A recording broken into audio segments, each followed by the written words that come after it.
For a long time, it was assumed that the idea of rights just sort of spontaneously emerged somewhere around the 17th century, give or take. That was the standard view. All of a sudden, people thought of the idea of rights.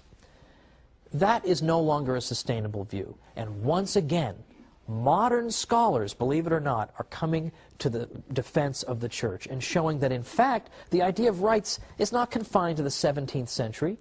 It goes all the way back to the 12th century, where we see the language of rights beginning. Now that's interesting, but before we get into that any further, I think I should address some, I think, discomfort that Catholics may sometimes have with the concept of rights. Because I think today we live in a culture in which everybody claims that anything he wants to do is a right. I have the right to do this, the right to do that. It almost makes rights language seem empty or even dangerous. So I simply want to clarify, a right simply means that you possess a kind of immunity from invasion. If I have a right to life, it means that it would be wrong for you to invade my life violently.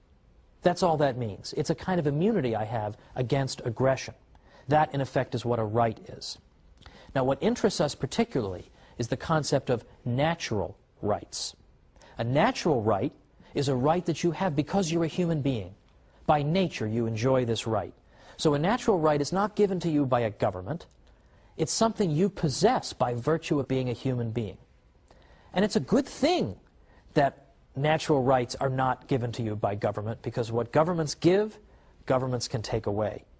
So the concept of natural rights is what really matters. And the reason that the concept of natural rights can be born in the 12th century is that that was a culture in which the language of rights was already very prevalent. And so the concept of natural rights had fertile soil in which to grow. For example, in the late 11th century, popes and kings were having a war of words in the investiture controversy. Who's allowed to appoint and install bishops? Well, popes would speak about their rights, and kings would speak about their rights. Lords and vassals in feudal Europe, they have rights and obligations.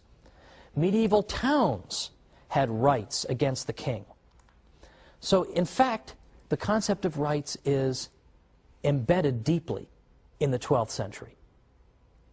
But what develops out of it is the concept of natural rights. Now, how is that different? The right I have as a pope to install bishops is not a natural right. Not all human beings have the right to install bishops. That's a right you have as a pope. A natural right is a right that everybody possesses by virtue of being human. But people who are constantly thinking about rights, the rights of the pope, the rights of the king, the rights of the lords, the rights of the vassals, the rights of the medieval town, well, these are people who are going to start thinking, aren't there just rights that human beings possess because they're human beings? And we start to see from about 1150 to 1300, this crucial period is where we really begin to see the concept of natural rights blossom.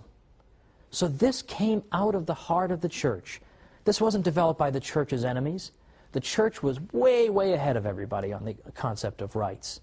But now let's take this idea and develop it even further, because we're going to be coming back from the break in a minute. We're going to talk more about why natural rights are so important and the church's role. So come on back and join me.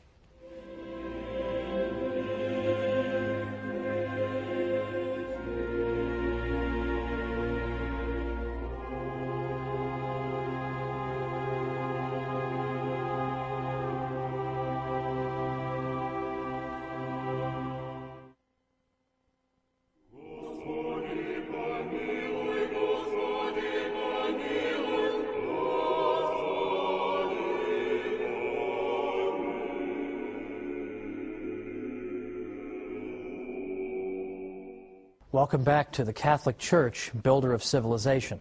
I'm Thomas Woods. Today we're talking about law and rights. And we've seen so far that the Church gave Western Europe its first modern legal system with its canon law. There was nothing like that up to that time. And then beyond that, it's the Church and her canon lawyers, her church lawyers, who begin to introduce the concept of natural rights, which means that human beings, simply because they are human beings, are endowed with certain rights. That is to say, they are endowed with certain immunities so that they cannot be invaded or aggressed against in these areas of their lives. Now, just before the break, I emphasized in particular the crucial period from about 1150 to 1300, when you begin to see church lawyers starting to think of all kinds of areas of life as possessing natural rights to them. For example, the right to property, the right to defend yourself in self-defense, and also to defend yourself in a court of law, and so on and on, much, much more as well. All these things were beginning to be viewed as natural rights that trumped the claims of governments. In fact, as recently as Pope Leo XIII's encyclical, Rerum Novarum, Pope Leo XIII said that the right to property is sacred and inviolable. And that, in effect, means that nobody's allowed to interfere with your enjoyment of your property. And then in other cases, we're talking about the enjoyment of your life or the enjoyment of other rights. But these are things that you enjoy because you're a human being, and that no government can take away. You have these things before government even comes along into the picture. Now, this is a very important idea. It's a central concept in Western civilization. And these are universal rights. They're not rights that are enjoyed just by European human beings, but by all human beings. And they're not rights that are enjoyed only by Catholics, members of the faithful in the state of grace, but these are rights that are enjoyed by all people, regardless of what faith they profess. Now, it's interesting to note that in the 13th century, there had really begun to develop a very exaggerated understanding of the Pope's authority. That it was argued that the Pope, because he was the vicar of Christ on earth, in effect owned everything.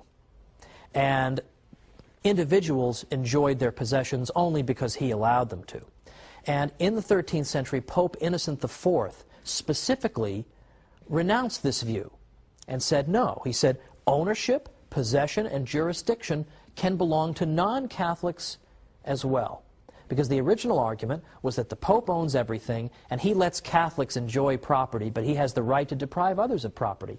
And Pope Innocent IV said this is complete nonsense. Catholics and non-Catholics alike, regardless of what the Pope believes about them or wants to do, can own their own property, because all rational creatures were intended to have the right to property.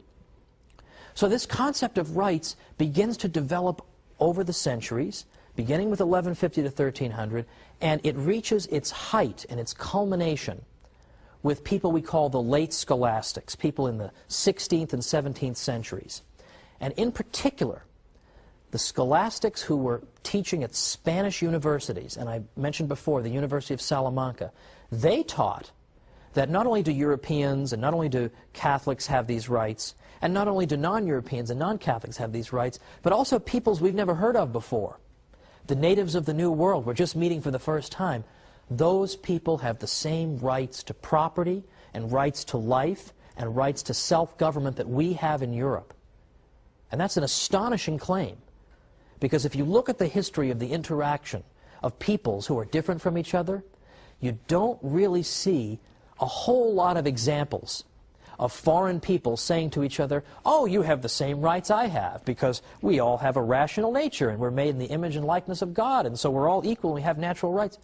Of course you don't see that. You don't see that at all. But this is the liberating idea that the Catholic Church brings into the world, that people all enjoy these natural rights equally. Now, that's long before John Locke talks about natural rights. He's writing in the late 1600s. This is the 12th century. That's a major contribution by the Catholic Church. Well, finally for today, my last segment involves an aspect of Western law that has been almost completely forgotten, but that thanks to Harold Berman, whose book I earnestly recommend, Law and Revolution, it's been resurrected. And what Berman tells us in his book is that if you look at the history of Western law, it is deeply informed by religious conviction and belief and religious ideas. And he says that if you really want to understand Western law, you have